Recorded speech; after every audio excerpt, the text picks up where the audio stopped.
అన్ని గదుల్లో బాంబులు పెట్టండి రా. మ్యాన్సన్ బూడిదైపోవాలి.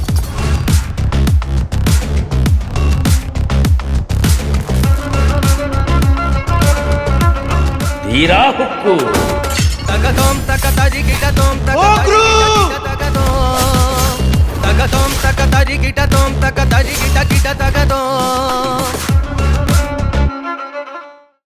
అందరి ముందు ఆయన అవమానిస్తున్నారు.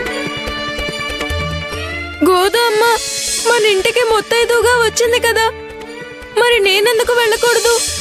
కానీ గోదావరి గారు అయ్యగారులా కాదు. అందుకే గోదావరి గారు మన ఇంటికి వచ్చారు. కానీ ఆ అయ్యగారు ఆయన రాక్షసుడు. ఆయన అసలు మనిషి కానే కాడు. ఆయన కంటే జంతువు మేలు. ఆయనకి చిన్న పెద్ద ఆడ మగ అనే తారతమ్యం లేదు. మీ నాన్నగారు ఆయన అప్పు తీర్చకుండా ఎక్కడికైనా పారిపోతారన్నవే చెప్పు. అన్ని తెలిసి కూడా అయ్యగారు ఇక్కడికి వచ్చి ఆయన్ని బెదిరిస్తారు. ఊళ్ళో వాళ్ళందరి ముందు మనల్ని అవమానించడం ఆ జమీందారికి చాలా ఇష్టం. నోరు తెరిస్తే చాలు ఇల్లు జప్తు చేస్తా అంటాడు. బామ్మని కూడా ఎన్నో మాటలు అన్నాడా లేదా? అందుకే నేను అయ్యగారింటికి వెళ్ళొద్దు అన్నాను. నేను ఇబ్బంది పెట్టడానికి కూడా ఆయన ఆలోచించడు.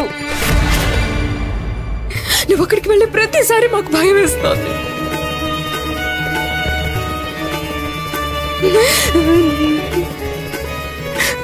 నా సక్కు పువ్వు లాంటిది అలాంటి బంగారు తల్లి మీద ఆయన నీడ కూడా పడకూడదని అనుకుంటున్నా. ఆయన పాపిష్టి కళ్ళు నీ మీద పడకుండా నువ్వు దూరంగా ఉండాలి సక్కు, దూరంగా ఉండాలి. నువ్వు బాగుండాలని నీ మేలు కోరి చెప్తున్నావు. అయ్యగారింటికి వెళ్ళొద్దు అని. ఆయన గోదావరి గారిని కూడా చాలా ఇబ్బంది పెడతాడు. ఇక నువ్వు ఆయనకు ఒక లెక్క.